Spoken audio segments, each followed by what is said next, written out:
అది medical college ఉందా అక్కడ? జియో ఉందా? మెడికల్ కాలేజ్ జియో ఉందా?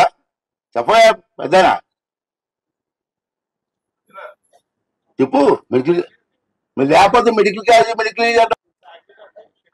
అయితే తప్పమ్మా. మెడికల్ కాలేజ్ లేదండి, ఉట్టిదే ఆర్డరే లేదు. రమ్మని దమ్ముంటే ఎవడని రమ్మని మాట్లాడాను. మెడికల్ కాలేజ్ ఆర్డరే లేదు గవర్నమెంట్ లో. మా వాడు మెడికల్ కాలేజ్ తెచ్చి 5 రూపాయలు ఆఫ్ చేసి అంటాడు. అది ఆర్డర్ రా బాబు, చూపించు. ఆర్డర్ ఉంటే చూపించి నేను ఖచ్చితాను నేను. ఏ అబద్ధాలండి, తప్పు కదా, తప్పది.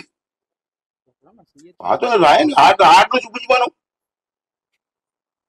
ఆర్డర్ చూపించి మనం. Medical college order central government ఇవ్వాలి ఆర్డర్. చూపించి ఒక ఆయన చూపించి నాకు. రైతులు భూములు తీసుకొని ఇష్టం వచ్చిన గడియేసి మధ్యలో ఆఫ్ చేసి, ఇప్పుడు ఆడు చేయలేదు ఈడు చేయలేదు, ఏం చేశావు నువ్వు? ఆర్డర్ లేకుండా మెడికల్ కాలేజ్ కడతారండి ఎవడన్నా? మెడికల్ కాలేజ్ ఆర్డర్ లేకుండా పిల్లలు జాయిన్ చేసుకుంటారండి స్కూల్లో? మరి జాయిన్ చేసుకోకపోతే పిల్లలు బ్రతుకులు ఏమైపోతాయండి? 5 సంవత్సరాలు చదువుకున్న తర్వాత ఎక్కడ పోతారు వాళ్ళు? ఆ మాత్రం నాలెడ్జ్ లేకుండా ఎవరు ఇష్టం వచ్చినట్టు మాట్లాడాడు. అసలు వాస్తవం ఏంటి, లోపల ఏంటి ఉంది? మెడికల్ కాలేజీకి భూమి తీసుకున్నారు రైతుల దగ్గర. మెడికల్ కాలేజ్ ఆర్డరే లేదు. దమ్ముంటే రా చూపించు, ఇక్కడ బియ్యం పైన పాడు చూపించు, నేను వస్తాను. ఇటువంటి తప్పుడు ప్రచారం చేయకూడదండి. తప్పుడు ప్రచారం చేసి ప్రజలను మభ్యపెట్టి చేయకూడదు.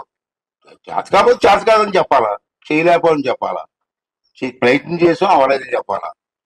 అంతేగాని లేని పని చేసి మళ్ళీ మా ఎదుటి పని బుడచల్లడం, ఇలాంటివి కొంచెం ఆలోచించవలసిన అవసరం ఉంది. వెళ్ళాలని వచ్చానమ్మా, నేను మళ్ళీ విశాఖపట్నంలో ఒక ప్రమాణ స్వీకారం ఉంది, అడిగి వెళ్ళాలా.